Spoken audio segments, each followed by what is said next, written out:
Hey y'all, this is T2 week 6 day 3. 3 problems today. I'll try to keep it super short.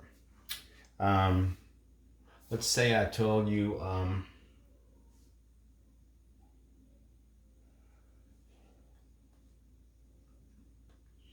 you get an equation, f of x equals 2x plus 3. Okay. Let's say that this comes from a word problem that says it costs $3 to enter a fair and it costs $2 to ride any ride you want to ride at the fair. It's safe to say our domain, which is obviously the x values, okay? Our domain, which is the x values, could include 0. We may just enter and not ride any rides. Maybe we have $3. Maybe we're just there to walk around and hang out with our friends, all right?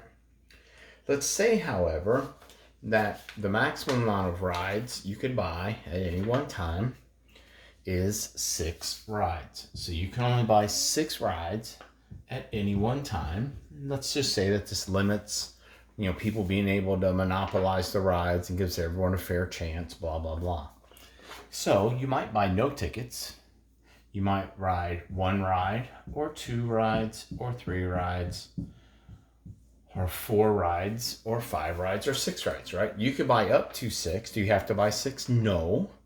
But if we want to know the totality of this problem, then all the potential domain is from 0 to 6. You can't buy 1.5 tickets. You can't buy -6 tickets. You can't buy 7 tickets because 6 is the maximum on any time you visit. Okay? So let's take that equation that we have and let's write it right here one more time. Okay? And the reason we're going to do that right underneath is because I want to make some connections for you just like this. Remember the range. All right. Oh, can't really see that. Let me get a different marker here. I apologize.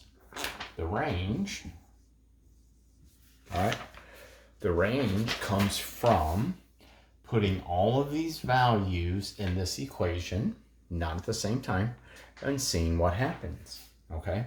So if we decide to go to the carnival and ride no rides, 2 times 0 is 0, plus 3 is 3. Okay, if we decide just to ride 1 ride, buy 1 ticket, well, 2 times 1 is 2, and 2 plus 3 is 5. Okay, show you something about rate of change real quick. Rate of change is the rate at which we're moving y's as we move x's. Well, if the x's are all moving 1 at a time, plus 1, plus 1, plus 1, our rate of change, well, that's just the slope. And notice, every time I moved here, I was adding 2. If I put 2 in here, 2 times 2 is 4, plus 3 is 7. Oh, hey, look. Rate of change just means this range is climbing plus 2, plus 2, plus 2, plus 2. But here's the key. There's got to be 1, 2, 3, 4, 5, 6, 7 answers.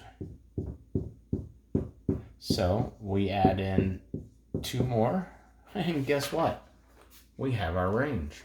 You could always double check. 6 times 2 is 12. 12 plus 3 is 15. Boom. We're done. And I think you guys sometimes just really, you overthink this stuff, and I get it.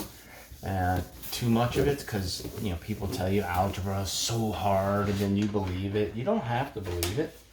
I've seen all of you do exceptional work, and I'm ready for you guys to just come on through, okay? There's some keys, like we're going to have some problems where all you really have to do is match a couple things up, okay? If I gave you this line and it said, find the equation below, all right, well, 2 of the equations are going to have plus 3 at the end, and 2 of the equations are going to have minus 3 at the end. Why is that?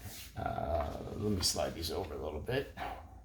So we're going to have y equals, y equals, y equals. We could have f of x equals. Remember, it's the same thing.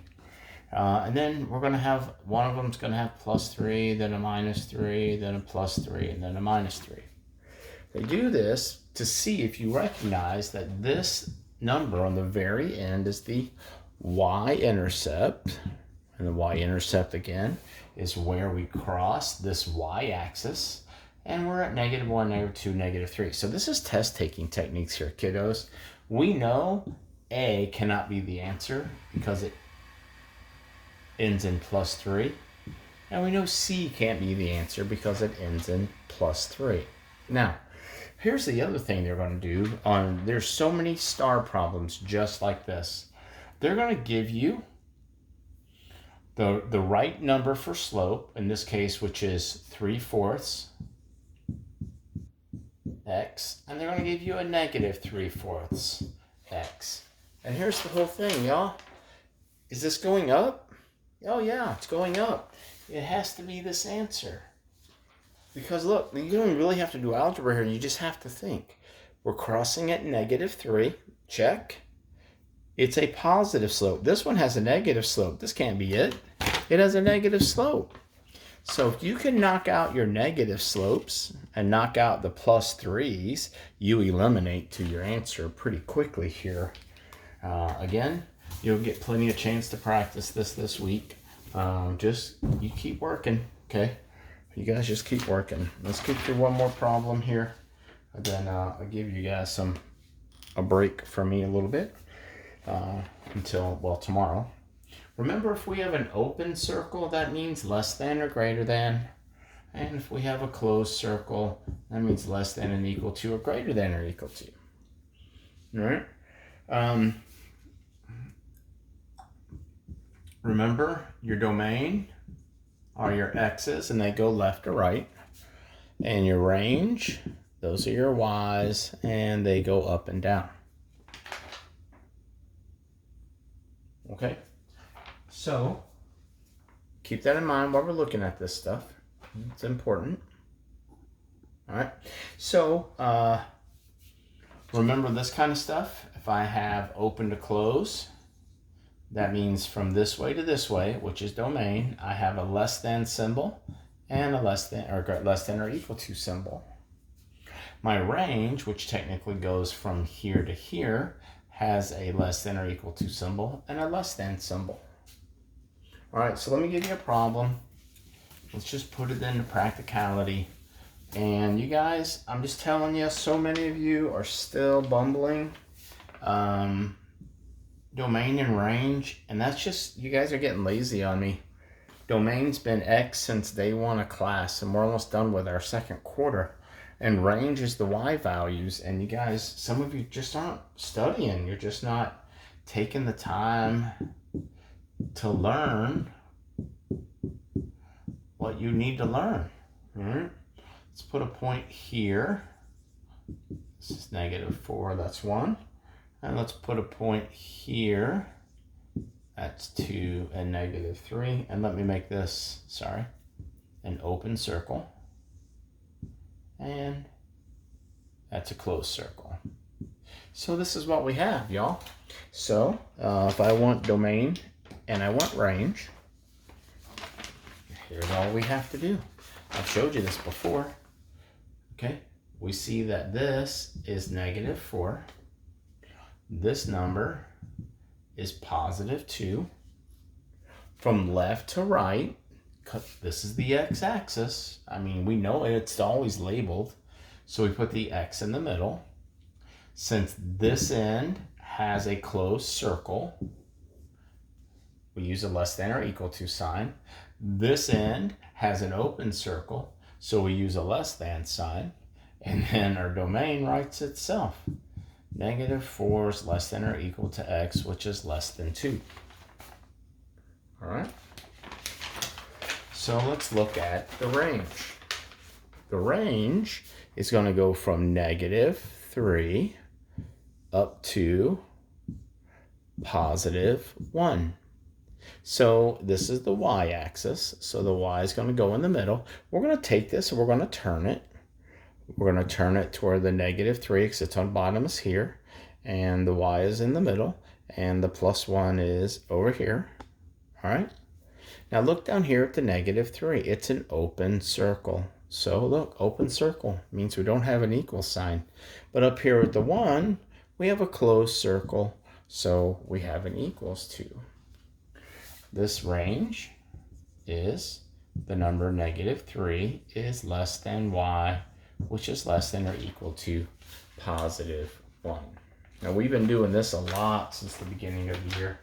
I'm ready for you guys to study this stuff and to do really well and to get it nailed down so we can move forward with some other items. All right, 10-minute video. Did the best I could, but I'm trying to slow down, help you guys get some great notes and get some good studying in. All right, there'll be a review video tomorrow.